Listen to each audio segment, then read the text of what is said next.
présentation d'aujourd'hui s'intitule Design Thinking en organisation des services de santé, fondements et applications en soins à domicile pour les personnes aînées francophones au Nouveau-Brunswick. Alors, je disais tout à l'heure que ce webinaire d'aujourd'hui fait partie d'une série de webinaires qui est présentée par la Société Santé en français. Alors, les webinaires de la Société Santé en français comptent deux grandes catégories de webinaires, l'une portant sur la série Découverte et l'autre sur le développement professionnel. Le webinaire d'aujourd'hui s'inscrit dans le volet série Découverte. Alors, d'abord, un bref survol de la Société Santé en français. Donc, la Société Santé en français, c'est un mouvement national mobilisateur qui, par la force de ses 16 réseaux provinciaux, territoriaux et régionaux, travaille pour améliorer l'état de santé de l'ensemble des francophones et acadiens et acadiennes vivant en situation minoritaire au Canada, grâce à l'augmentation de l'accès à des services de santé de qualité offerts dans leur langue. Alors, les objectifs poursuivis par les webinaires sont au nombre de 3. Le premier est celui d'offrir un meilleur accès aux nouvelles connaissances. Le deuxième, faciliter la prise de décision éclairée par les données probantes. Et finalement, le troisième consiste à favoriser les interactions entre producteurs et utilisateurs de connaissances. Donc, la présentation qui sera faite aujourd'hui, comme je l'ai dit tout à l'heure, s'intitule Design Thinking pour l'organisation des services de santé. Mais qu'est-ce que le Design Thinking? Ou plutôt, je laisse à notre conférencière nous expliquer ce qu'est le Design Thinking, mais je voulais plutôt vous lire la description du webinaire qui est la suivante. Le Design Thinking est une approche centrée sur l'humain dans le cadre du développement et de l'implantation d'une innovation. Une telle approche permet de mettre en perspective les outils de soutien à la conception de l'innovation pour intégrer les besoins des utilisateurs.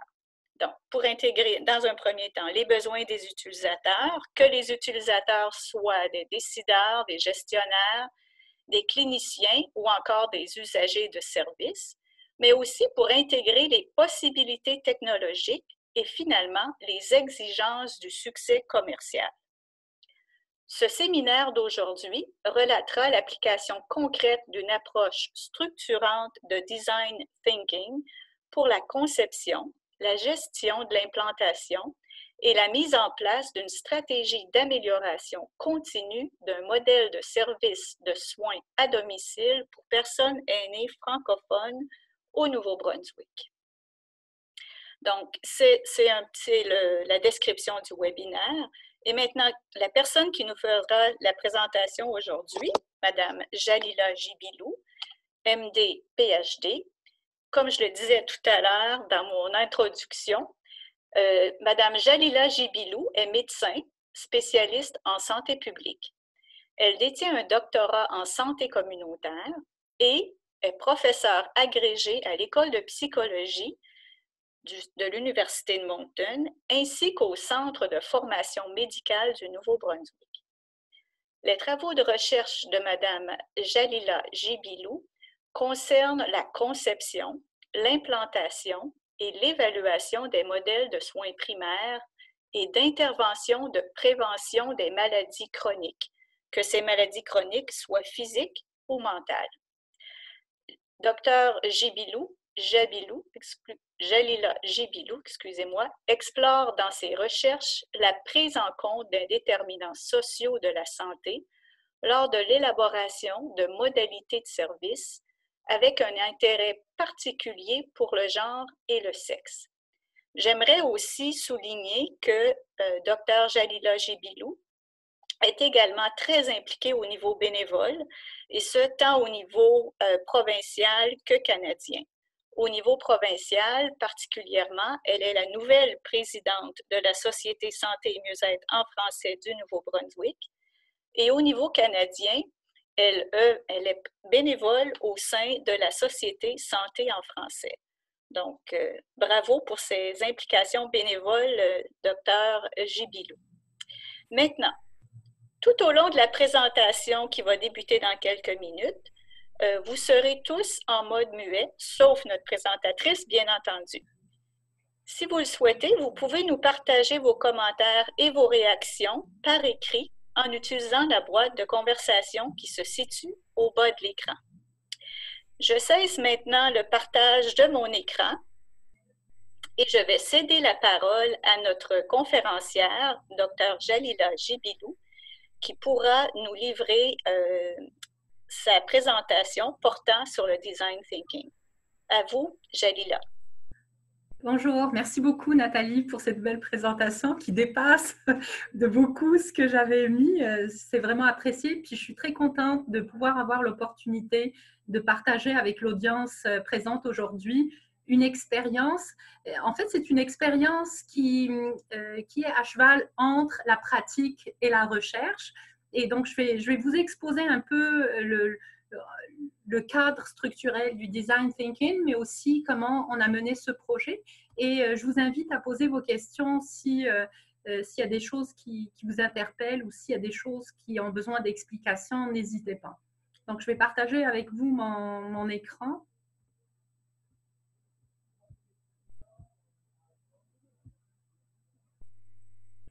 Alors, je ne rappellerai pas le titre, Madame Nathalie Boivin l'a présenté.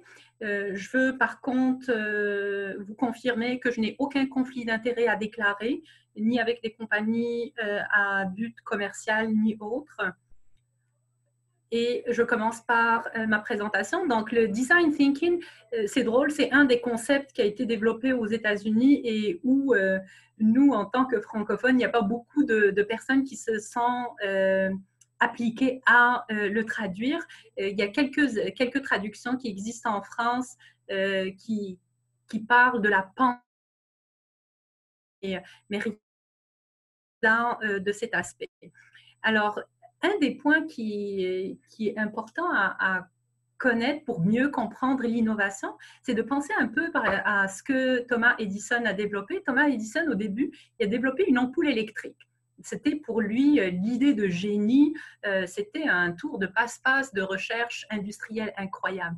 Mais une fois il l'avait développé, il s'est rendu compte qu'elle n'avait aucune utilité s'il n'y avait pas toute l'industrie électrique en arrière. Et donc, finalement, son invention ou son innovation n'était utile qu'à travers l'environnement où elle pouvait fonctionner. Et de là, il a été à développer tout le système de génération, de stockage et de transmission de l'énergie électrique. Donc, ceci est juste pour vous mettre un peu dans le bain. On pousse beaucoup pour l'innovation, pour les nouvelles créations. Une solution innovante n'est intéressante qu'à travers l'espace de son opérationnalisation. Donc, elle n'est utile et elle n'est bénéfique que si elle a un substratum opérationnel qui lui permet de fonctionner et de générer ou de créer la valeur qu'on attend. Et c'est souvent cette seconde partie-là de est-ce que l'espace d'opérationnalisation de mon innovation est favorable et habilitant et capacitant mon innovation pour qu'elle puisse générer sa valeur ajoutée. Ben souvent, cette partie elle est négligée. Donc, on reste beaucoup ancré sur l'innovation, très peu sur son environnement d'implantation et encore moins sur les gens qui vont porter cette innovation et qui vont avoir à changer de comportement, qui vont avoir à s'adapter, à générer des nouvelles façons de faire pour s'adapter à cette innovation. Donc, vous voyez, autant l'humain que les structures présentes sont fondamentales pour la réussite de l'implantation d'innovation. Dans le secteur de la santé et des services de soins, souvent, on se pose la question comment donner vie à une innovation. Souvent, l'innovation, on va aller l'emprunter ailleurs, mais on est des praticiens, donc on est capable aussi de générer des innovations. Il faut juste des fois se faire confiance. Et surtout, une fois on l'a générée, c'est de la faire survivre et grandir dans notre environnement de santé, qui est souvent un environnement très dynamique, très changeant, avec beaucoup de compétition, notamment autour des ressources, qu'elles soient humaines ou financières. Donc, vous voyez, ce sont plusieurs défis. Il ne suffit pas d'avoir la bonne idée, mais il faut avoir aussi tout l'environnement pour son implantation. Alors, le design thinking, c'est un concept qui est très récent. Il a été développé par deux grands chercheurs qui sont très connus, Brown et Kelly, et qui sont les fondateurs d'une entreprise qui s'appelle IDEO. Alors, ce sont deux chercheurs qui arrivent de l'université de Stanford et qui ont mis en place ce concept pour amener une meilleure intégration des technologies et surtout la création de technologies qui répondent vraiment aux besoins réels des utilisateurs. Et de fil en aiguille, cette approche, maintenant, est beaucoup plus répandue au niveau de la gestion du changement, la gestion même de la création de modalités de services. Et de plus en plus, au niveau du système de santé, on est en train de se l'approprier. Alors, qu'est-ce qu'elle suppose ou qu'est-ce qu'elle réfère à quoi? C'est une forme d'intelligence collective. Alors, l'important dans le design thinking et comparativement à toutes les approches de gestion du changement, c'est toute l'approche de créativité. Donc, on crée des innovations. Même si on importe une innovation, il faut créer l'espace innovateur pour l'accepter. Et cette création se fait de manière collaborative, donc c'est un groupe de travail et qui est centré sur la dimension humaine. Alors, qu'est-ce que ça veut dire la dimension humaine? C'est autant les usagers, donc notre population cible, hein, pour, par exemple, nos patients, nos résidents dans un foyer de soins, nos clients, donc toutes les personnes qui vont utiliser le service, mais aussi en intégrant la perspective du problème et des besoins. Donc, c'est pas juste, OK, je m'intéresse à l'humain, je m'intéresse aux individus, mais je m'intéresse à tous les aspects en lien avec la problématique et avec leurs besoins autour de cette problématique. Pourquoi c'est important d'avoir cette approche? C'est que des fois, on identifie un besoin, mais le besoin qu'on a identifié n'est pas le vrai problème. Donc, on ne s'attarde pas à l'analyse du besoin, on saute directement sur la solution. Alors que le design thinking suppose toute une approche d'analyse du besoin identifié, sa décortication en différentes problématiques et la priorisation des problématiques pour pouvoir trouver les solutions et générer les solutions adéquates et par la suite les implanter. Alors, quand je parle de solutions, les solutions peuvent être de différents types. Ça peut être des nouveaux services, des modèles d'organisation ou de gestion de services. Ça peut être des approches de soins. Tu sais, on parle de les approches de soins humanistes. Donc, ça peut faire partie des pratiques cliniques innovantes ou des pratiques de gestion innovantes. Ça peut être des procédures, gestion de la documentation, par exemple, dans votre organisation. C'est vraiment tout problème qu'on peut rencontrer dans un secteur de service. Et ça peut être des produits. Je peux avoir besoin d'utiliser un produit technologique. L'utilisation, je ne sais pas, d'une application d'un téléphone mobile peut faire partie de ce processus. Alors, l'idée centrale du design thinking, qu'est-ce que c'est? C'est la mise en place d'une équipe de travail. Donc, c'est absolument important de le voir comme un travail collaboratif et dans le mandat est de transformer les différents besoins en une demande. Donc, vous voyez, tout à l'heure, je parlais de décortiquer le problème, identifier les différents aspects. Pourquoi? Parce qu'une fois ils seront décortiqués, ils vont devenir comme des points de demande à laquelle il va falloir trouver des réponses-solutions. D'accord? Et donc, ça suppose un engagement participatif et un travail de co-création. Donc, la collaboration est au centre de cette approche. Et le problème fondamental qu'on va rencontrer, c'est que les gens s'adaptent très facilement et ont souvent, ils sont ingénieux à créer toutes sortes de situations et de solutions à ce qu'ils vivent. Donc, des fois, quand il y a un problème, ils vont le vivre. Bien sûr, il y en a qui vont moins le supporter que d'autres, mais ceux qui arrivent à le gérer vont pouvoir vivre, s'adapter au problème sans voir de solution. Et ce qui arrive, c'est qu'au moment de développer le design thinking, on peut passer à côté des problèmes.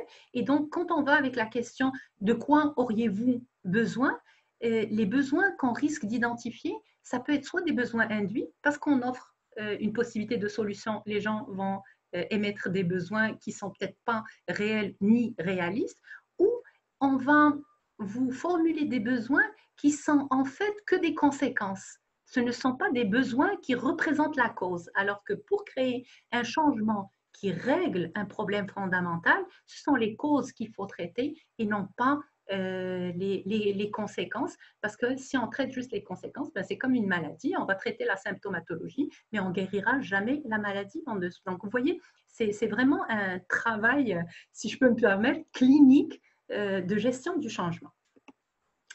Alors, comment il s'opère? C'est un cycle de développement d'un projet d'innovation et on va voir un processus itératif. Donc, il faut le voir, c'est beaucoup d'allers-retours. Ça peut prendre du temps, donc il faut s'investir. Et il va donner la possibilité autant aux individus, donc les gens qui réalisent le changement, mais aussi les gens qui vont en bénéficier, que les structures et les solutions de s'adapter à l'évolution du projet. Qu'est-ce que ça veut dire? C'est que tout le long qu'on travaille, il faut être assez flexible pour pouvoir intégrer les autres changements. Vous savez, pour la plupart du temps, quand on met en place un changement, il n'est pas le seul. Et le monde ne s'arrête pas pendant qu'on est en train de changer. Le monde continue, il y a des nouvelles contingences qui peuvent arriver, il y a des nouveaux problèmes, des fois on perd des ressources, des fois il y a d'autres changements qui viennent se greffer aux changements qu'on est en train d'implanter. Donc il faut travailler avec une ouverture d'esprit. Et il faut être capable d'absorber aussi autant les aléas à l'interne de notre projet que les aléas à l'externe de notre projet. Alors, quelques qualités requises pour mener un projet en design thinking, il faut être en mode d'écoute réflexive. Et des fois, c'est très difficile parce que quand on voit un problème, on commence déjà à être sur un mode de solution et on a notre solution propre à nous qui peut ne pas être acceptable ou accepté par nos collaborateurs, que ce soit les gestionnaires, les cliniciens, dépendamment de votre milieu. Donc, il faut être collectivement en mode d'écoute réflexive. J'ai mon point de vue, mais je t'écoute et je suis capable de négocier mon point de vue si toi aussi tu es capable de négocier ton point de vue pour avoir une direction commune. Il faut avoir du respect collaboratif. Qu'est-ce que ça veut dire? Souvent, on va dire, oh, ben, on a un respect mutuel. Le respect mutuel, ça veut dire quand je parle, tu m'écoutes, quand tu parles, je t'écoute, mais ça ne veut pas dire forcément qu'on va avoir une approche de travail ensemble. Le respect collaboratif, c'est que pas seulement je t'écoute, mais je suis prêt à m'engager et faire des transactions pour trouver un juste milieu entre ce que tu proposes et ce que je propose. Alors ça, c'est quelque chose de fondamental. Il faut avoir de l'ingéniosité réaliste. Qu'est-ce que ça veut dire? Souvent, l'innovation, c'est quelque chose un peu d'envoûtant, les gens sont dans cette énergie, c'est du nouveau, c'est du nouveau. Il faut être réaliste.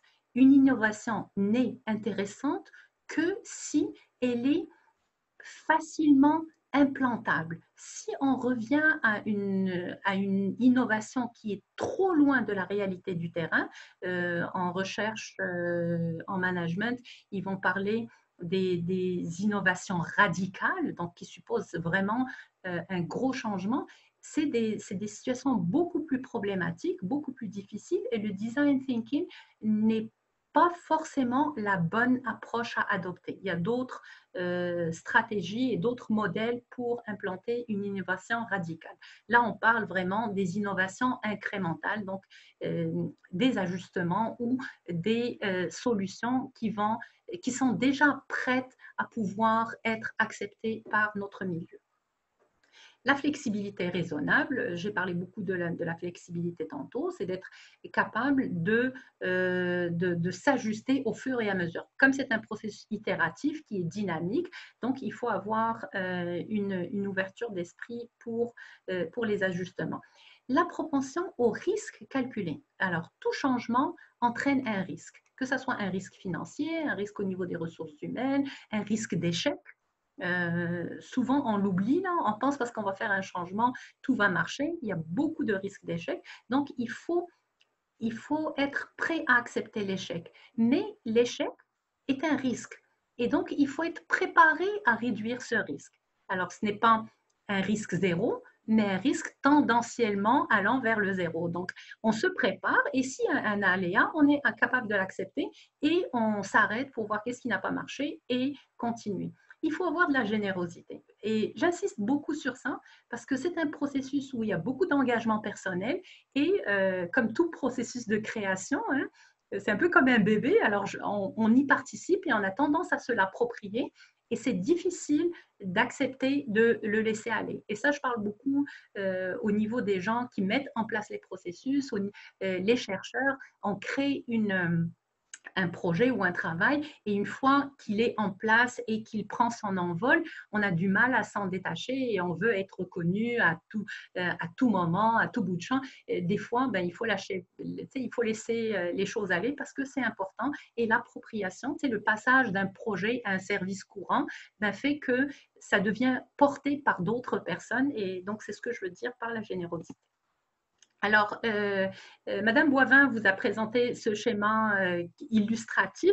C'est un schéma qui, pour moi, représente les 5 grosses étapes du design thinking comme il est fait. Et surtout, c'est parce qu'il est en cercle, en spirale. Il montre un peu comme si vous voyez l'écran, on a toutes les flèches avec les aspects itératifs. Il est centré sur la personne aînée à domicile, avec le clinicien qui est présent, les différentes approches. Mais quand on regarde les principales modélisations ou présentations de ce modèle, il est souvent mis sous un format séquentiel, linéaire, mais on s'entend que c'est vraiment un processus circulaire, même en hélice, pour bien comprendre qu'il y a toujours une possibilité de revenir d'une étape à une autre. Alors, c'est quoi les 5 étapes du design thinking?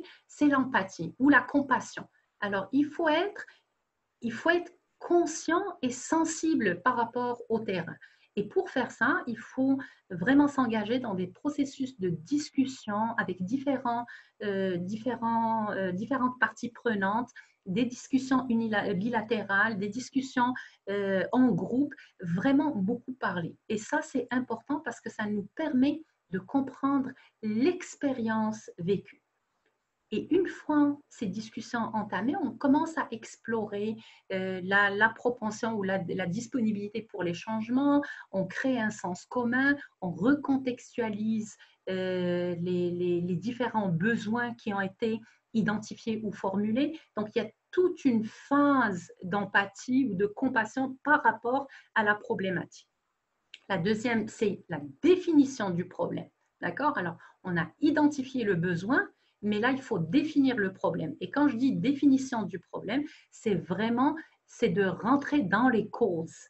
Alors, si on se concentre sur la symptomatologie, donc sur seulement ce qui apparaît, c'est comme si on est en train d'aborder un iceberg. On voit le pic et on oublie tout le reste. Alors, ce processus, le passage de la compassion ou l'empathie ou la compréhension du problème vers la définition ou la compréhension du besoin vers la définition du problème est quelque chose de fondamental. Et elle est très importante dans le sens où elle permet de comprendre les dimensions individuelles. Donc, chaque groupe d'individus, c'est quoi les problèmes qu'ils vivent? C'est-tu vu de la même manière par les cliniciens, par les gestionnaires, par les usagers de services, par la communauté, par la société civile, dépendamment de nos parties prenantes qui peuvent être vraiment très larges? Il faut que je comprenne de manière individuelle qu'est-ce que le problème veut dire pour eux, mais aussi comment ils voient leur rôle et responsabilité dans les solutions qu'on va envisager. Et là, ça permet d'identifier quels sont les collaborateurs qui vont pouvoir travailler avec moi. Après, il y a tout un processus de décision sur le problème, donc la définition de mon problème, sa clarification, et à la limite, je peux utiliser différents outils de gestion dans celui qui est très connu, l'analyse SWOT ou le diagnostic organisationnel, pour voir quelles sont les forces, les faiblesses, les menaces qui sont présentes dans mon organisation, ou aussi les opportunités. Donc ça, c'est quelque chose qu'on n'a pas besoin de vraiment faire de manière très élaborée. On peut juste le faire en collaboration, en travail de groupe. Et en regardant notre SWOT, on identifie ce qu'on appelle les points de litige, donc les points de discorde ou de divergence.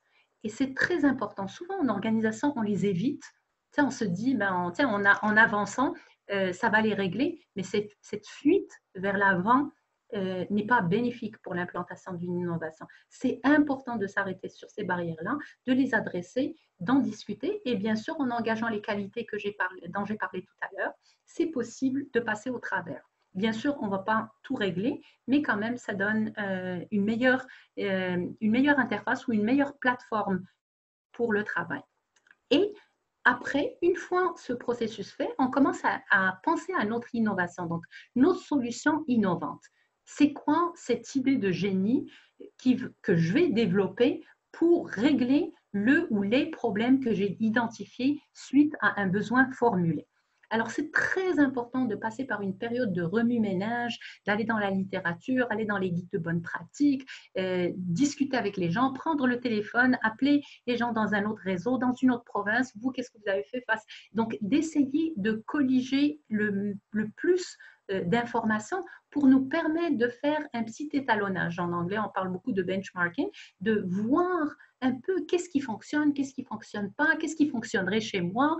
Donc, c'est important de passer par ce processus. C'est un processus qui se fait dans une dynamique de collaboration, de travail ensemble, et qui permet aussi de clarifier les composantes de solutions qu'on veut mettre en place. D'accord? Alors, une solution n'est jamais à une facette, elle est souvent à multifacettes. Et donc, c'est à nous de décider quelles sont les facettes ou quels sont les aspects que moi, je veux adresser dans mon innovation.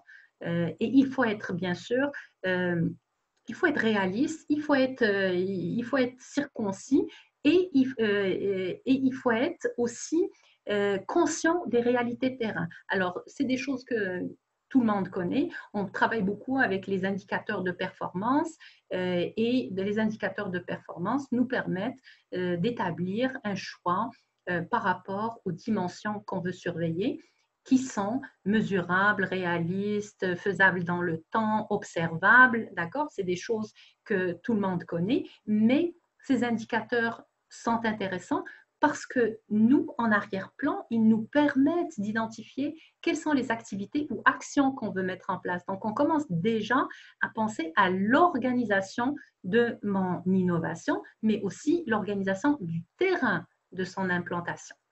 Alors, une fois cette approche réalisée, je dois prioriser. Il faut que j'identifie par quel point je vais commencer. Et c'est important, pourquoi? Parce que dépendamment des milieux, on ne commence pas tous du même point de départ. D'accord? Je donne un exemple. Moi, je travaillais avec une unité de médecine familiale, donc l'enseignement, la recherche, la clinique font partie de leur réalité quotidienne. Si j'avais implanté mon projet dans une clinique médicale ou un centre de santé communautaire en région qui n'ont pas ni l'enseignement ni la recherche, je ne procéderai pas de la même manière. J'utiliserai le même cadre, mais je ne procéderai pas de la même manière parce que je n'ai pas le même point de départ pour implanter mon innovation. D'accord? Alors, une fois tout le remue-ménage, la clarification, c'est tout un travail de débroussaillage et d'établissement de ma solution de réponse au problème. Il faut que je la modélise. Donc, il faut que je crée une structure claire de cette innovation, que je crée un modèle pour son opérationnalisation. ce modèle me permet d'être plus pragmatique, donc plus pratico-pratique, vraiment sur le terrain, comment les choses vont se passer, à quel moment, qui va faire quoi, dans quel cadre, comment ça va se passer. Et le plus simple est mon modèle, le plus facilement il est compréhensible par les agents individus qui vont l'appliquer et aussi ceux qui vont en bénéficier. Et ça, c'est très important. Alors, il faut que je m'assure que le langage que j'utilise, que les termes que je mets sur mon modèle sont accessibles à ma population cible. Et là, je pense, par exemple, si vous utilisez le design thinking sur un projet que vous menez avec la communauté, donc il faut vous assurer qu'il y a une compréhension de votre modèle. Et tout à l'heure, j'ai parlé de la gestion du risque. Le risque raisonner et anticiper. Donc, l'anticipation est importante. Il faut anticiper les différentes barrières et les différents problèmes qui risquent de survenir, mais aussi anticiper les embûches à l'implantation. Et ça vous donne toujours une petite flexibilité ou une zone de manœuvre que vous pourrez à chaque fois utiliser pour faire avancer votre projet. Et le dernier point, c'est la réactivité rapide. Alors, le design thinking, sa grande valeur, c'est qu'il nous pousse à mettre en place la solution et l'implanter parce que on ne le met pas pour éviter les obstacles. Même un échec précoce, c'est pas grave. Un échec précoce et rapide est une information parce qu'on est dans un mode de flexibilité et un mode de réactivité et d'anticipation. Alors, il n'y a pas de problème. Même si j'échoue, je suis capable de reprendre le coup et je suis capable de voir où est-ce que j'ai échoué et d'adresser le problème. Donc, vous voyez, alors c'est un modèle, contrairement à la plupart qui vont éviter l'échec, lui est tolérant à l'échec précoce et nous permet de nous ajuster. Alors, une fois notre modèle réalisé, il faut déjà se lancer sur le terrain, le mettre en place et commencer notre évaluation en temps réel, au quotidien. Et puis l'évaluation, là, comme je pourrais parler en termes de recherche, j'ai mes questionnaires, j'ai toutes mes affaires, mais on peut la faire, une évaluation vraiment de manière très pratico-pratique. Et les gens travaillent, je passe, je fais une observation, je regarde comment ils font, je leur pose la question, alors ça va-tu pas bien, qu'est-ce que tu penses, penses-tu que c'est réaliste, devrait-tu changer quelque chose? Parce que les gens qui sont dans le changement et qui ont à changer de comportement sont aussi porteurs de solutions. Alors, les solliciter pour leur avis, c'est aussi une façon de les engager dans le changement. Et ça nous permet non seulement de maîtriser les solutions qu'on a mises en place, mais de maîtriser les obstacles possibles et de les documenter et de trouver des solutions pour ces obstacles. D'accord? Donc, c'est très important. Et ce qui permet, ça permet aussi d'imaginer des petites solutions complémentaires qui permettent de résoudre des petits problèmes. Supposons, comme pour nous, moi, c'était la visite à domicile, puis là, on s'est rendu compte que l'infirmière seule ne pouvait pas tout faire. On s'est dit, ben, tiens, il y a des étudiants qui doivent faire du bénévolat, des étudiants en sciences infirmières, ils devraient y aller, ça serait bien. Ben, on les a jumelés à l'infirmière, elle est partie sur le terrain, et puis on s'est rendu compte, ben, ils n'ont pas d'assurance, on n'a pas fait attention à la sécurité des agents, alors qu'elle, en tant qu'infirmière, elle est dans un cadre bien structuré. Ce qui fait, ça nous a permis de dire, OK, ben là, il faut qu'on arrête, il faut qu'on trouve des solutions, il faut acheter une assurance, il faut que leur stage bénévole soit transformé en stage clinique normal pour qu'ils soient dans un cadre. Donc, vous voyez, on a identifié rapidement le problème, puis c'était pas moi ni les cliniciens, c'était l'infirmière qui était avec eux, puis qui s'est rendu compte, tiens, oups, alors, vous voyez, c'est cette façon de faire qui est intéressante dans le design thinking et qui nous a permis de créer des solutions et de les mettre en place et de voir si elles fonctionnent ou pas. D'accord? Donc, vous voyez, c'est vraiment quelque chose de super simple, très rapide. Il y a plusieurs outils pour supporter chacune des étapes et d'avancer. Alors, pour accompagner le design thinking, c'est quelque chose de très important. Si votre idée est de faire un projet, cette flèche-là n'est pas si importante. Par contre, si votre idée est de développer un projet de recherche, un projet, et de vous assurer qu'il est mis en place pour créer un service et pour le mettre en place et le garder, il faut dès le début penser à 3 éléments clés. D'abord, la budgétisation.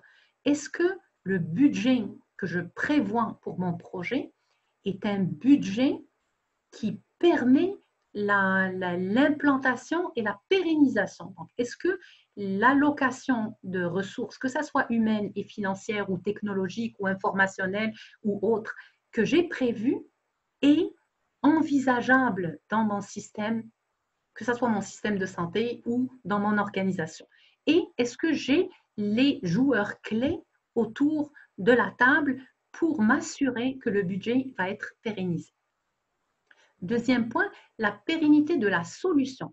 Donc, souvent, dans les projets, les environnements sont très favorables et la solution s'implante de manière assez facile. Dans d'autres milieux, c'est un peu plus difficile et surtout si vous ne le faites pas dans le cadre d'un projet de recherche, la pérennité va beaucoup dépendre des individus. Donc, est-ce que vos individus étaient convaincus, étaient en vue la valeur de la solution qui a été mise en place et est-ce que les structures qui sont en place permettent de garder cette innovation? Donc, ça, c'est le deuxième point. Le dernier, qui est en lien beaucoup avec ce que j'avais appelé les indicateurs de performance. Alors, la mise en place d'indicateurs de performance n'est intéressante que si on a un processus d'évaluation continue et donc un processus d'amélioration continue. Donc, il vous faut absolument un leader sur le terrain pour pouvoir suivre cette amélioration, faire les évaluations et aussi créer les opportunités de discussion pour résoudre les problèmes observés et permettre un ajustement pour l'amélioration continue. D'accord? Donc, alors juste, je vais faire un passage de ces 5 étapes du design thinking que je vous ai présenté dans le cadre de mon projet en soins à domicile. Donc, dans la partie empathie et compassion, c'est un projet qui avait été initié par des cliniciens de l'unité de médecine familiale qui voyaient que les personnes aînées vivaient chez eux, venaient les voir, mais ils ne venaient pas les voir assez souvent. Ils commençaient à se dire, OK, ben, est-ce qu'on devrait aller à domicile? Là, un peu partout au Québec et ailleurs au Canada, les soins à domicile commençaient à être un peu discutés en formation clinique. Donc, ils m'ont interpellée, ils m'ont dit, est-ce que c'est quelque chose que tu pourrais nous aider à travailler dessus? Je dis oui. Alors, bien sûr, en tant que chercheur, j'ai lancé une petite revue de littérature avec des étudiants en médecine. Puis on voulait voir, OK, c'est quoi les besoins des aînés francophones dans la région du Grand Moncton, trouver aussi voir le buy-in de la part des autres médecins de famille. Est-ce que c'est intéressant ou c'est juste les 2 personnes qui ont communiqué avec moi? Et surtout, leur partager les résultats de recherche pour voir est-ce qu'ils sont prêts à embarquer un peu avec nous. Et on a lancé un projet de recherche-action. Et là, on commençait à leur expliquer qu'une grande portion des personnes aînées voudraient continuer à vivre en communauté. Toutefois, de plus en plus, on les pousse à aller en foyer de soins et beaucoup de personnes aînées, le fait de se retrouver isolées socialement, se retrouver en foyer de soins par dépit et on voulait régler ce problème. Et on avait très peu d'informations sur les francophones dans la région du Grand Moncton. Tout ça pour régler 3 problèmes que nous, on avait vus. La fragilité des personnes aînées. Donc, pour ceux qui utilisent des termes anglais, on parle beaucoup de frailty. C'est la fragilité ou vulnérabilité. Les soins primaires sont très proches des communautés, donc ils offrent des services de proximité et travaillent beaucoup en soins collaboratifs centrés sur la personne. Donc, on veut mettre de plus en plus de collaboration interprofessionnelle en soins à domicile. Donc, ça, c'est un autre point qu'on trouvait comme besoin intéressant. Et le dernier point, c'est les dossiers cliniques électroniques ou les dossiers cliniques informatisés ont été mis en place, mais ils sont en fait utilisés juste comme un fichier Excel où on rentrerait les informations et on s'est dit comment utiliser ces outils technologiques à leur plein potentiel. Alors, on s'est dit, OK, d'accord, ces problèmes-là, mais tout tourne autour des soins à domicile. C'est quoi la valeur des soins à domicile? Pourquoi on veut regarder les soins à domicile? Puis on s'est rendu compte, avoir des soins à domicile, ça diminue les visites, les multiples visites aux urgences pour les personnes aînées, ça réduit les séjours à l'hôpital, ça permet de prévenir l'institutionnalisation précoce, ça améliore l'accès aux soins collaboratifs et interprofessionnels, ça peut permettre de créer un filet de sécurité pour les personnes aînées qui sont à domicile et aussi leur faire sentir un sentiment d'appartenance communautaire. Donc, il y aura de la visite à domicile, il y aura des gens qui vont venir les voir et du coup, réduire leur isolement social parce que beaucoup d'aînés vivent à domicile seuls. Et l'autre élément qu'on trouvait intéressant, c'est d'explorer ou de valoriser encore plus le rôle et les responsabilités des médecins de famille en soins à domicile pour personnes aînées. Donc, vous voyez, toute la partie compassion a tourné autour de ces aspects-là. Et donc, on est parti d'un besoin de je veux savoir qu'est-ce qui se passe avec mes patients aînés, à une valorisation du soin à domicile et une valorisation du rôle du médecin de famille. Je ne rentre pas beaucoup sur les détails. Si vous avez des questions par la suite, je pourrais y répondre. Alors, je vous présente juste quelques outils. Malheureusement, ils sont en anglais. Je les ai en français si vous êtes intéressé. Puis, si quelqu'un est intéressé à mettre en place le design thinking, vous n'avez qu'à communiquer avec moi. Je peux vous partager les différents outils. Donc, la compréhension du besoin et la décortication du besoin en problème. Comment construire une équipe de travail autour du design thinking. Qu'est-ce que ça prend? On oublie souvent qu'il faut avoir un groupe de gestion, donc une équipe noyau, mais aussi avoir des membres avec différents rôles, différents objectifs, parce que l'application de l'innovation va dépendre de leur apport au niveau du travail d'équipe, mais aussi identifier les audiences cibles. Parce qu'une fois que je vais faire la promotion de mon innovation, et l'implanter sur le milieu, il faut que je sache, tout à l'heure je vous ai parlé de langage, mais ça comporte aussi, ça veut dire quoi dans leur quotidien en termes de changement. D'accord? Après, je passe à la définition. Donc, nous, la définition du problème a été beaucoup contingentée par les opportunités qui existaient dans le terrain. Et on les a saisies. On était en pleine réforme du système de soins au Nouveau-Brunswick, notamment les soins primaires, et on a eu l'information qu'il y a eu un recrutement des infirmières coordonnatrices de soins primaires, et on s'est dit, on pourrait saisir cette opportunité et avoir cette infirmière au niveau de l'unité de médecine familiale. Il y avait aussi énormément de changements structurels, notamment au niveau du programme extramural, qui est un programme de visite à domicile des professionnels de santé. Il y avait aussi une occasion de financement de recherche, notamment à travers la SSF on s'est dit, ça serait peut-être intéressant d'avoir ce financement. Et quelque chose qui était vraiment incroyablement opportuniste, mais qui nous a beaucoup aidé, c'est que cette idée était vraiment enlignée avec certains aspects stratégiques et politiques, notamment que les soins à domicile avaient une valeur monétaire dans le sens où ils permettaient de réduire le coût du système de santé, avaient une valeur sociale justement à cause de la réduction de l'isolement social de ces personnes, mais aussi la création du filet de sécurité sociale et aussi une valeur scientifique. Pour moi qui suis chercheur, ça me permettait d'aborder un nouveau projet, mais aussi au niveau de l'UMF, ça valorisait les activités de recherche au niveau de l'UMF. Et donc, pour s'assurer que vraiment on touche à tous les aspects, on a créé un comité d'accompagnement du projet qui avait un rôle un peu de comité aviseur qui représentait l'université, moi et les cliniciens enseignants. Il y avait aussi des gens du gouvernement, autant des gestionnaires que des décideurs. Et on s'est dit, comme c'est un projet qui est en soins à domicile, ça nous prend des gens de la société civile, notamment des représentants des aînés, mais aussi des représentants des services sociaux. Parce que l'idée était d'avoir une approche non seulement clinique, médicale pure, mais une approche intégrant services cliniques et services sociaux. Donc, on a eu plusieurs rencontres de travail pour mieux comprendre la création de sens commun, de l'expérience du patient, mais aussi de l'expérience des cliniciens et des gestionnaires. On veut savoir c'est quoi les défis qu'ils rencontrent au jour le jour et aussi d'établir les services disponibles actuels. L'idée n'était pas de réinventer la roue, mais de voir qu'est-ce qui se trouve sur le terrain et comment ramener les choses qui se trouvent sur le terrain autour de cette idée de soins à domicile et de faire en sorte que tout le monde travaille ensemble.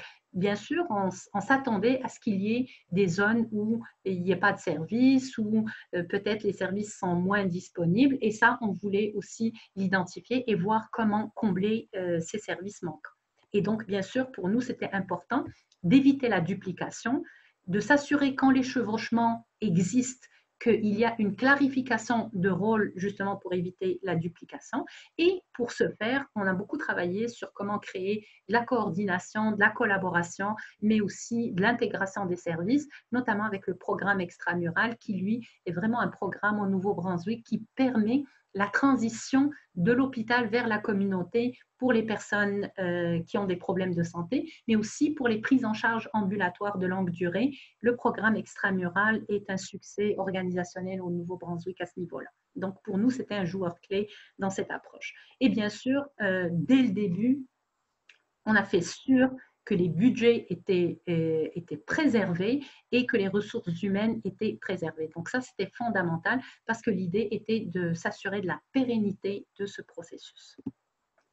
Alors, il y a plusieurs outils, là, je vous en montre quelques-uns, tu sais, comment identifier les participants, type d'usager, la description de l'usage qu'ils font, donc vraiment les différents aspects qu'on identifie par rapport au projet, comment les impliquer pour avoir leur point de vue, parce que c'était ça, c'est de les amener à exprimer non seulement les problèmes, mais exprimer aussi les solutions et les pistes de solutions. Souvent, quand on a des groupes de travail, on va beaucoup rester rivé sur ce qui est négatif, ce qui ne marche pas, ce qui ne fonctionne pas, les barrières, les expériences antérieures négatives.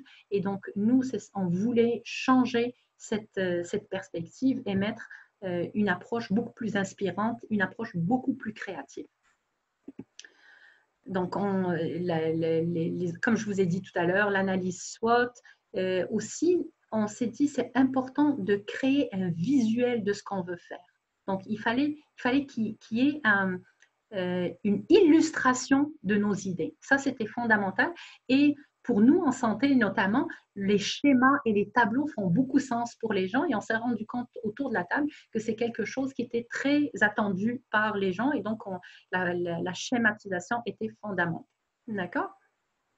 Donc, l'étape, c'était de l'innovation. Maintenant qu'on a eu tout ce processus, il fallait commencer à travailler, à créer un modèle qui soit qui reflète les principes de base qu'on a identifiés, qui respecte l'architecture structurelle et organisationnelle de notre système de soins primaires, qui intègre les ressources nécessaires, comme je vous l'ai dit, et qui est assez simple et explicite et pragmatique pour permettre une visualisation de son opérationnalisation, comment il va se réaliser au jour le jour. Bien sûr, comme on avait identifié certains problèmes, il fallait un cadre légal et social pour l'encadrer et aussi l'engagement des autres partenaires. Donc, chaque autre partenaire, quel rôle devrait-il jouer dans ce cadre? D'accord? Donc là aussi, il y a plusieurs outils. On a fait un peu les approches que vous connaissez probablement tous, les approches d'étalonnage, donc le benchmarking, le brainstorming, on s'assoit, on réfléchit, chacun amène des informations, on met des post-it, on les enlève, on les classe, on les regroupe. Donc, je vous passe toutes ces activités. Et puis, bien sûr, dans la bonne entente, parce que ça, c'est important, la dynamique sociale est fondamentale. Après, une fois on a fait ce travail, il faut raffiner nos idées, il faut les clarifier il faut les regrouper en fonction des valeurs, des besoins ou des défis et des barrières qu'on a identifiés. Et c'est de là qu'on génère les nouveaux concepts et qu'on crée. Donc, même en intégrant une innovation, nous-mêmes, on crée de l'innovation, nous-mêmes, on contribue à la mise en vie de cette innovation. Et c'est ça ce qui est important, c'est notre contribution à donner vie à l'innovation. Alors, ce processus permet d'atteindre cet objectif. Après, il y a la modélisation. Alors, une fois on est passé par tout ça, il faut développer un modèle de soins pour notre projet et identifier les ressources nécessaires avec les mécanismes de son opérationnalisation et aussi aller commencer à s'embarquer dans la préparation du test pilote et aller sur le terrain voir est-ce que les choses fonctionnent ou pas. Alors ça, c'est un peu l'outil qu'on a développé. Donc, on a développé en collaboration avec les médecins, en collaboration avec l'infirmière, en collaboration avec le système de santé, les gestionnaires, une grille d'estimation du risque de vulnérabilité, parce que c'est ça ce qu'on veut. Nous, on veut prévenir que que les personnes aînées qui vivent à domicile ne tombent dans la fragilité, donc la frailty dont j'ai parlé tout à l'heure, qui ne soient vulnérables. Donc, il fallait qu'on estime leur risque. Et pour le faire, on s'est dit, on va le faire sur les dossiers cliniques informatisés et on a créé cet outil-là qui permet de le faire et qui a été validé et qui est issu d'une revue systématique de la littérature. Donc, c'est vraiment, on a fait un travail scientifique et en même temps imprégné par la pratique. Donc, c'est de la science qui est vraiment très rattachée au terrain et qui est aussi faisable. Parce que ça, c'était quelque chose de très important pour nous. Il fallait que ça soit quelque chose de faisable. Et bien sûr, comme je vous ai dit, il nous fallait un modèle. Donc, on a créé notre modèle. Je ne reviens pas sur son explication, mais c'est juste pour vous dire qu'on a schématisé nos choses. Donc, on a créé un modèle de soins qui va de l'évaluation et l'estimation du risque sur le dossier informatisé d'un patient jusqu'à la stabilisation du patient. Donc, l'infirmière va évaluer le risque, elle va en parler au médecin, ils vont appeler le patient et sa famille, ils vont lui demander quand est-ce qu'ils peuvent venir, ils établissent un rendez-vous. L'infirmière va passer le voir, elle fait une évaluation complète, elle identifie tous les services dont il a besoin, autant les services cliniques que les services sociaux. Elle va discuter avec la famille, ils vont créer un plan de soins. Si le médecin a besoin de venir, elle va le faire. Si d'autres professionnels doivent venir, elle va faire le contact avec le programme extramural. Après, elle va établir un plan de suivi dans les 24 heures ou dans les 48 heures, des fois aussi dans les 10 jours et dans les 3 mois pour faire le suivi. Et là, une fois le patient est stabilisé, tout est en règle, autant du point de vue social que du point de vue clinique. Là, elle établit avec lui un suivi à plus long terme, donc où elle passe le voir à tous les 3 mois, à tous les 6 mois ou annuellement, où lui ou elle se déplace à la clinique si c'est possible pour la personne et elle continue son évaluation sur le dossier clinique informatisé, bien sûr, pour voir si jamais il y a un problème qui surgit entre-temps, parce qu'on comprend bien, les personnes aînées peuvent avoir des soucis de santé de manière imprévue. Alors, mais le fait qu'elles soient aussi présentes avec eux, ça permet d'avoir une approche plus préventive ou tout du moins plus précoce. Il y a des fois, on ne peut pas prévenir certaines détériorations de patients, mais au moins, on est assez précoce pour éviter que la personne souffre. Elle a même aussi établi, par exemple, des plans de soins de fin de vie pour certaines personnes. Donc, vous voyez, c'est vraiment tout un modèle de soins centré sur l'infirmière qui, elle, en travail collaboratif avec le médecin traitant et avec une équipe de soins au niveau du programme extramural, ainsi que les services sociaux et ressources communautaires disponibles, elle crée tout un filet de sécurité socio-sanitaire autour de cette personne. Et ce qui est important, c'est que la famille ou les aidants naturels étaient partie prenante de ce processus. Donc, elle discutait avec eux, elle faisait de l'éducation, elle fait de l'éducation autant sur le point de vue santé, les points de vue légal, financier. Vraiment, c'est très multiple et riche en termes d'intervention. D'accord? Donc, ça, c'est les outils qu'on utilise pour établir un peu le modèle. D'accord? Alors, bien sûr, une fois on a mis en place l'intervention, que l'infirmière a rodé son approche. On s'est dit, ben, au bout de 10 patients, on voudrait évaluer. Donc, on a fait une évaluation mi-chemin. On appelait ça une évaluation pilote. Et on a regardé comment l'expérience se passe, comment elle était son expérience, parce qu'elle était au centre, c'est elle qui livrait.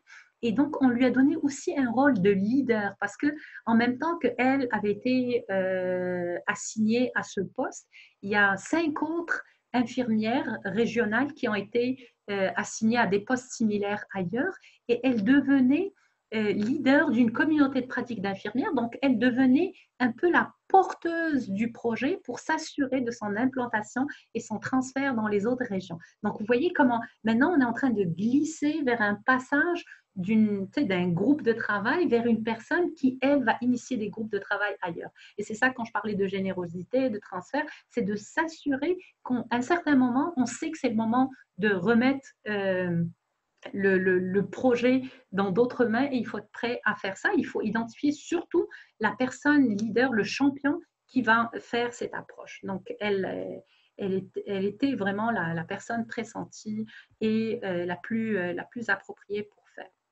pour faire ceci. D'accord. Alors aussi, là, on a différents outils pour évaluer l'implantation, le pilotage du test.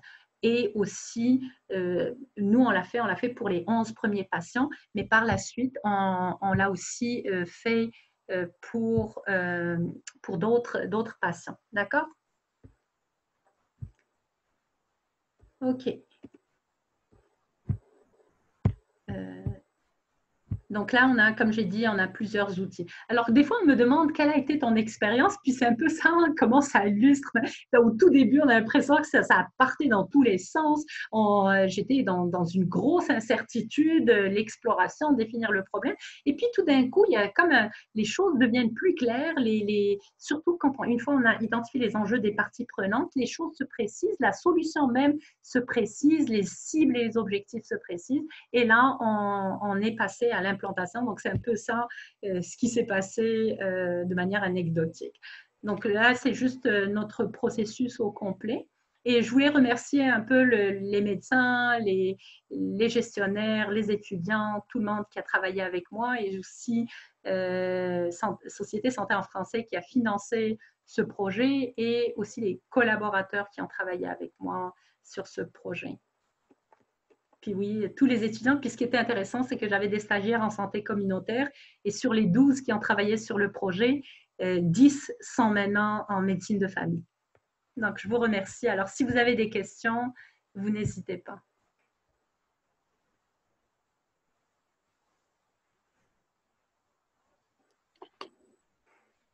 Alors, si vous avez des questions à l'intention de Jalila Gibilou, MD-PhD, qui vient de nous offrir une présentation très complète d'un sujet qui pourrait être très complexe, mais que vous avez très bien su nous décortiquer en composantes et nous en donner des illustrations pratico-pratiques qui faisaient en sorte que c'était plus facile de coller à la réalité.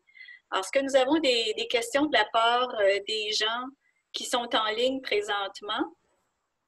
Alors, j'ai une question de Mme Annie Bédard du Manitoba qui nous demande, Jalila, quelle a été la motivation de cette initiative? C'était vraiment, comme je vous ai dit au tout début, j'étais impliquée à l'unité de médecine familiale au niveau de la recherche, et en discutant, vraiment c'était une discussion de couloir, c'était incroyable. Les médecins m'ont dit, 2 médecins m'ont dit, tu sais, un peu partout, on parle de soins à domicile, et puis là, ils nous poussent à faire de la formation des résidents en soins à domicile, mais on ne sait pas comment ça se passe, comment on peut faire. Puis je dis, ah ben tiens, moi je commence à m'intéresser un peu à la santé des aînés, et je sais qu'il y a plusieurs projets au niveau de la santé des aînés, je pourrais vous aider. Et sur le moment, quand je leur ai parlé, j'avais un groupe d'externes qui rentraient pour un stage.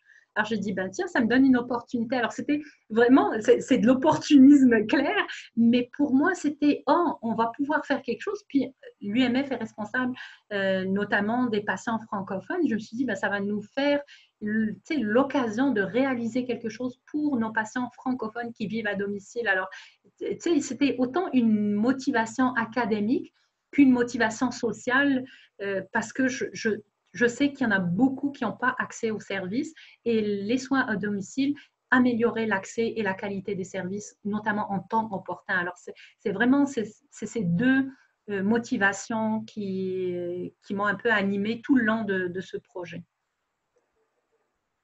Merci beaucoup, Jalila. Merci de votre question, Annie, du côté du Manitoba. Il y a aussi quelqu'un qui a demandé si je peux partager la présentation. Oui, je vais le faire, ça sera avec plaisir. Parfait. Alors, est-ce qu'il y aurait d'autres questions de la part des gens présents en ligne présentement? On peut étendre le temps encore de quelques minutes pour des questions si des gens en ont, n'hésitez pas. Et si vous êtes disponible, bien entendu, pour rester avec nous encore quelques minutes.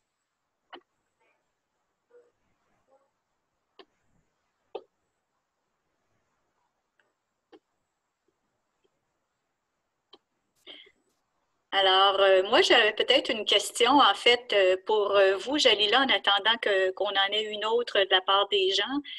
Quelle est votre plus grande fierté à avoir mis en œuvre cette approche de design thinking dans votre coin? Sincèrement, ça rejoint un peu la motivation, c'est de m'assurer d'avoir livré quelque chose qui est là pour rester. Vous savez, en tant que chercheur, des fois, on a des idées, on a des projets, on voit peut-être des fois trop grand, on les réalise et après, on se rend compte que ça reste sur une tablette. C'est un beau rapport, c'est une belle publication, mais personne ne peut la mettre en place parce que jamais l'environnement n'a été préparé pour la soutenir. Et ce projet-là, pour moi, a été autant un succès qu'un apprentissage personnel. On ne peut pas travailler pour améliorer la santé des communautés francophones si on n'est pas collé au terrain. Et vraiment, quand je dis coller, c'est leur coller comme une sangsue pour s'assurer que les choses restent. Donc, pour moi, c'est d'avoir développé quelque chose pour les francophones et qui va rester sur place et qui est en train actuellement d'être diffusé dans le réseau de santé Vitalité. Et tout de suite, je suis en train de travailler pour essayer de le mettre ailleurs dans les communautés francophones parce que c'est ça ce qui permettra à nos aînés d'avoir accès aux services en temps opportun. Donc, ça, pour moi, c'est une grande fierté que j'ai accouché d'un bébé organisationnel et qu'il a été adopté par le réseau de santé Vitalité. Ça, c'est vraiment ça. C'est un grand succès, effectivement, puis c'est au bénéfice de toute la population. Est-ce que ça a été difficile de convaincre les gens d'embarquer dans une approche de design thinking comme ça? Je vais vous dire, moi, le design thinking, je l'avais dans ma tête, les approches, je les avais dans ma tête. Je leur ai jamais dit à aucun moment qu'on était en train de travailler dans le design thinking. Moi, je suis quelqu'un qui est formé en Lean Six Sigma. Et pour avoir appliqué cette approche, je m'étais rendu compte que dès qu'on commence à utiliser ces termes techniques de gestion de changement, des fois, soit ça fait peur aux gens qui ne connaissent pas, soit les gens restent rivés sur les outils. Alors, moi, je suivais mon approche de design thinking, mais je l'ai laissé évoluer naturellement. Je dis, ah, c'est le temps de peut-être, il va falloir qu'on discute pour trouver une solution, il va falloir qu'on se voit, on convoque une réunion. Donc, moi, vous voyez, j'étais plus sur une dynamique sociale qu'une dynamique structurelle, mais elle était tout le temps là dans ma tête. OK, maintenant c'est le temps de faire ça, maintenant c'est le temps de lancer l'expérimentation, c'est le temps d'évaluer. Alors, je pense que c'est des fois, ça peut valoir le coup d'utiliser ces cadres comme une structure de travail et de ne pas forcément le présenter aux gens comme c'est ça. Mon projet n'était pas le design thinking. Mon projet était de développer un service de soins à domicile et de l'implanter. Et le design thinking n'était qu'un outil. C'est ça. Bravo. Je ne sais pas s'il y a des gens qui demeurent en ligne présentement, qui ont le goût de peut-être partager. Est-ce que la présentation d'aujourd'hui vous inspire peut-être à utiliser justement l'approche de design thinking?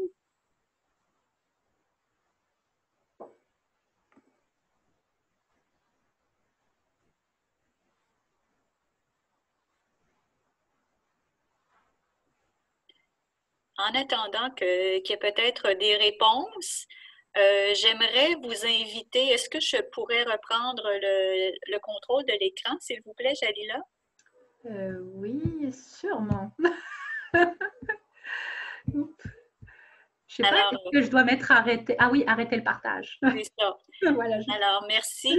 Alors, je voulais simplement vous inviter à tout le monde, excusez-moi, je voulais simplement vous inviter tout le monde à regarder du côté du lien que je vous présente à l'écran et qui est, oups, qui vient de disparaître, mais qui vous invite en fait à aller visiter bien sûr le portail et le site web de la Société Santé en français sur lequel se retrouvent tous les webinaires précédents et sur lequel se retrouvera à partir de la semaine prochaine la présentation de Jalila d'aujourd'hui, de Dr. Jalila Jibilou, mais aussi d'un rappel de remplir, s'il vous plaît, le questionnaire d'évaluation du webinaire dont vous voyez l'adresse à l'écran.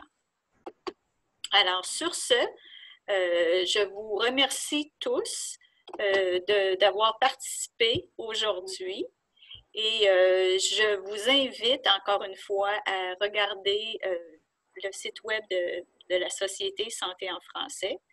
Et on reçoit à l'instant plusieurs messages, Jalila, pour vous remercier chaudement de votre présentation.